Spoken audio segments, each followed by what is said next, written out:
SR7 TV news కి స్వాగతం.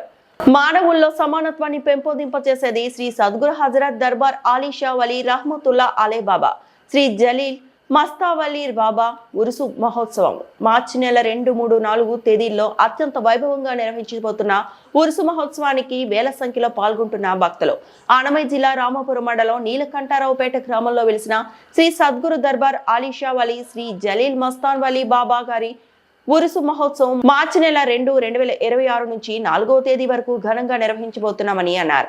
ఈ ఉరుసు మహోత్సవంలో వేల సంఖ్యలో కుల మతాలకు అతీతంగా భక్తులు పాల్గొని స్వామి వాళ్ళ కృపకు పాత్రులవడం జరుగుతోంది. ఈ సందర్భంగా దర్గా కార్యనిర్వాహకులు సత్యమయ్య స్వామి మాట్లాడుతూ మార్చి నెల 2వ తేదీ సోమవారం గంధ మహోత్సవం నిర్వహించడం జరుగుతుందని, 3వ తేదీ మంగళవారం జెండా మేరవని ఉరుసు మహోత్సవం నిర్వహించడం జరుగుతుందని, 4వ తేదీ బుధవారం తహలీల మహాప్రసాదం భక్తులకు అందరికీ పంచిపెట్టడం జరుగుతుందని, ఈ ఉరుసు మహోత్సవానికి ప్రజలు వేల సంఖ్యలో పాల్గొంటారని, భక్తులకు అందరికీ 3 రోజులు వరుస మహోత్సవంలో భోజన సౌకర్యం, త్రాగునీటి సౌకర్యం కల్పించడం జరిగిందని, ఉరుసు మహోత్సవం రోజున 3వ తేదీ రాత్రి హిందూ మహమ్మదీయ సోదరుల సహకారంతో బ్రహ్మాండమైన వాయిద్యములతో గొప్ప కవ్వాలి కోటి నిర్వహించడం జరుగుతుందని, కావున సోదర సోదరీమణులు ఎల్లరూ విచ్చేసి ఉరుసు మహోత్సవంను జయప్రదం గావించి తీర్థ ప్రసాదాలు స్వీకరించవలసిందిగా కోరడమైనది.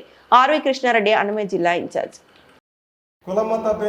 కుల మతాలకు అతీతంగా మరి మన అన్నమయ్య జిల్లా రామాపురం మండలం నీలకంఠరావుపేట గ్రామంలో వెలసినటువంటి శ్రీ సద్గురు హజరత్ దర్బార్ షా అలీ షా వలీ రహమతుల్లా అలై బాబా శ్రీ జలీల్ మస్తాన్ వలీ బాబా గారి ఉరుసు మహోత్సవం మరి మార్చి నెల 2, 3, 4 తేదీలలో అత్యంత వైభవంగా ఇక్కడ నిర్వహించడం జరుగుతుంది.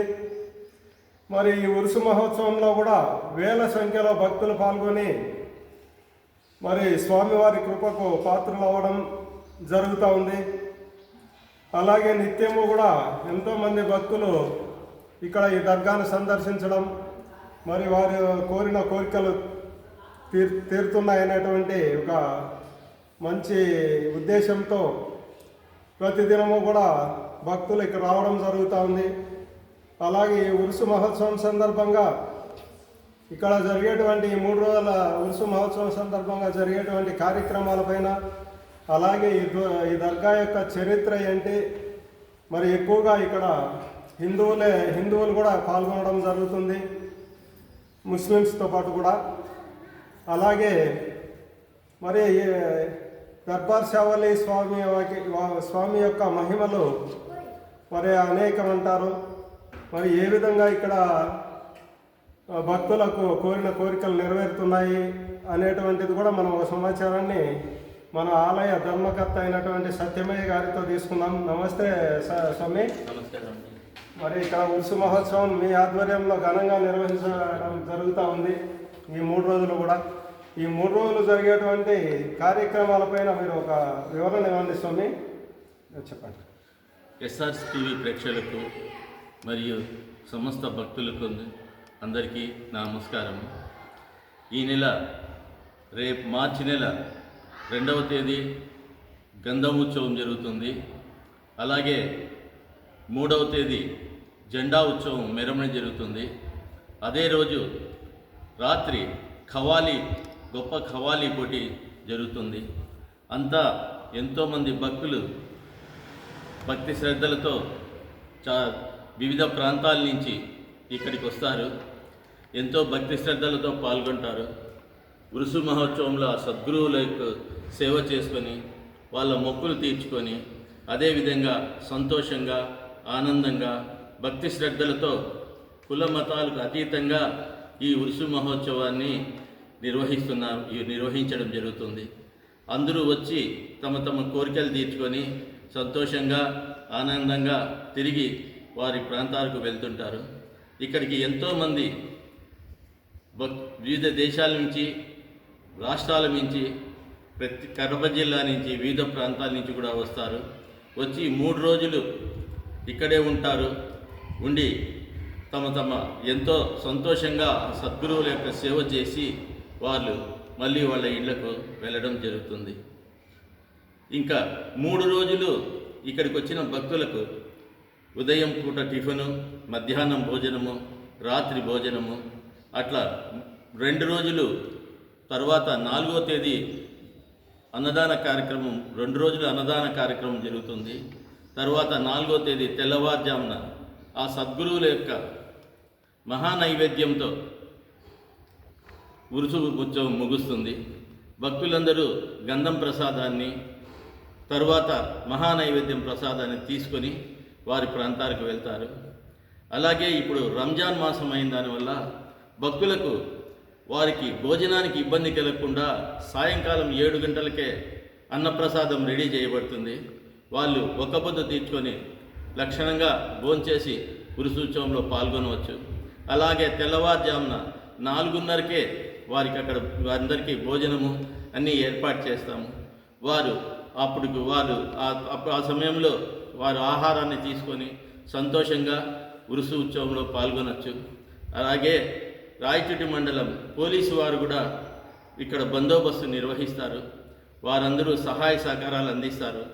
ఉరుసు మహోత్సవము సంతోషంగా, అవాంఛనీయ సంఘటనలు జరగకుండా ఆనందంగా జరిగేటట్టుగా ఇక్కడి సమస్త ప్రజలైతేమి, భక్తులైతేమి, పోలీసు వారి సిబ్బంది అయితేమి అందరూ కలిసి సహకరించి ఆ మహోత్సవాన్ని జరుపుకుంటారు. అలాగే జయప్రదం చేస్తారు. కాబట్టి ఇక్కడ ఈ అవధూతలో వెలిసినటువంటి దర్బార్ షా వలి, అలాగే జలీల్ మస్తాన్ వలి గారు మరి దాదాపుగా ఒక శతాబ్దం, 15వ శతాబ్దం, దాదాపు 15 అంటే తరాలు, దాదాపు 5-6 తరాల చరిత్ర కలిగినటువంటిది. మరి వీరి యొక్క ఇక్కడ వారి యొక్క మహిమలు ఏ విధంగా ఉన్నాయి, అలాగే భక్తులకు వారి నుంచి కోరికలు ఏ విధంగా తీరుతున్నాయి అనేది కూడా ఒక సమాచారం ఇవ్వాల్సింది. ఇక్కడ దర్గాలో వెలిసిన మహనీయులు 1474వ సంవత్సరం అంటే 15వ శతాబ్దంలో ఉత్తర దేశం నుంచి దక్షిణ దేశం వైపు వెళ్తూ వారు దాదా కలందర్ పహాడ్, చిక్మంగళూరు, అక్కడ దత్తాత్రేయ స్వామి దగ్గర వాళ్ళు శిష్యరికం ఉంది. ఇక్కడికి ఈ ప్రాంతంలో వెళ్తూ ఈ ప్రాంతానికి ముగ్గులై వారు గురువుగారు సమర్పించిన 2 ఎండుకర్రల పుల్లలు నాటగా ఉదయానికి అవి చిగురించినాయన్నమాట.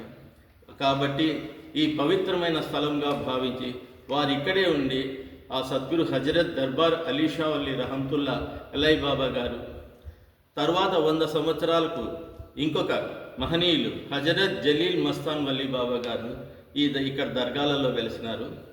ఆ రోజు నుంచి వాళ్ళు భక్తులకు కావాల్సిన ఎన్నో ప్రత్యక్షంగా పరోక్షంగా దర్శనాలు ఇస్తున్నారు. ఈ చుట్టుపక్కల ప్రాంతాల ప్రజలందరూ కూడా వాళ్ళు నిండు సమాధిలోంచి బయటికి రావడం, వారు తెల్లని గుర్రాలపైన వెళ్ళడము ఎంతోమంది చూశారు. అది చుట్టుపక్కల ప్రాంతాల ప్రజలందరికీ విదితమే, అందరికీ చాలామందికి తెలుసు, ఎంతోమంది చూసినారు.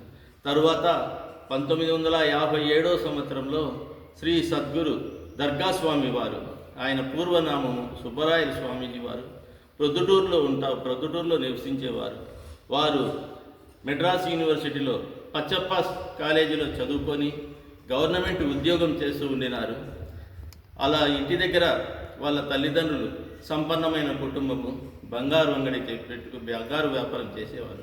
కానీ అక్కడ హంపీలో స్వామివారి ఉద్యోగం చేస్తూ ఉంటే ఈ దర్గాలో ఉండే మహనీయులు వారికి దర్శన భాగ్యాన్ని కల్పించి, ఇది నీ స్థానం కాదు నాయనా, నువ్వు చేయాల్సిన కర్తవ్యం ఇది కాదు, నువ్వు చేయాల్సిన కర్తవ్యం వేరే ఉంది, అక్కడికి ఇది వెళ్ళు అని చెప్తే ఆ దర్గా స్వామివారు ఆ ఉద్యోగానికి రాజీనామా ఇచ్చి తమ స్వగ్రామైన ప్రొద్దుటూరుకి చేరడం జరిగింది. తరువాత వాళ్ళ తల్లిదండ్రులు సరే ఇంటి దగ్గర ఉంటే బంగారంగడి చూసుకుంటాలే అనేసి అని చెప్పి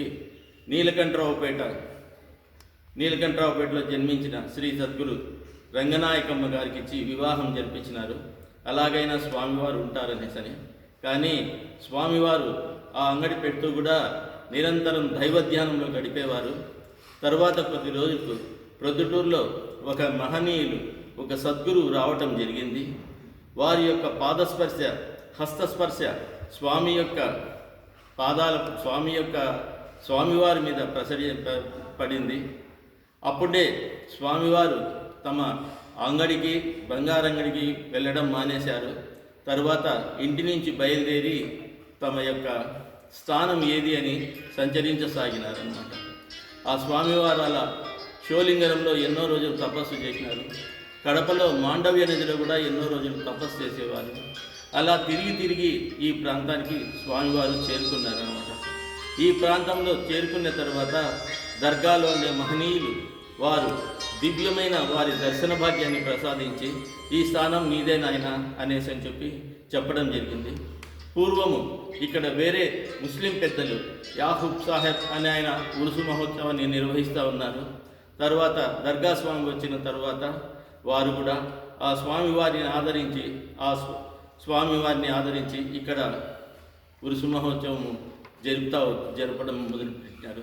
తర్వాత 59లో స్వామి ఇక్కడే స్థిర నివాసం ఏర్పరచుకొని భక్తులకు కావలసిన ఎంతోమంది వాళ్ళ మనోభీష్టాలు, సంతానం లేని వారికి సంతానము, ఉద్యోగం లేని వారికి ఉద్యోగము, ఎంతోమంది అనారోగ్యంతో బాధపడే వాళ్ళు ఇక్కడ సేవ చేసి ఎంతో ఆరోగ్యాన్ని పొందేవారు. అలాగే వారు ఇంకా వివాహం కాని వాళ్ళకు వివాహము, అటువంటి ఎన్నో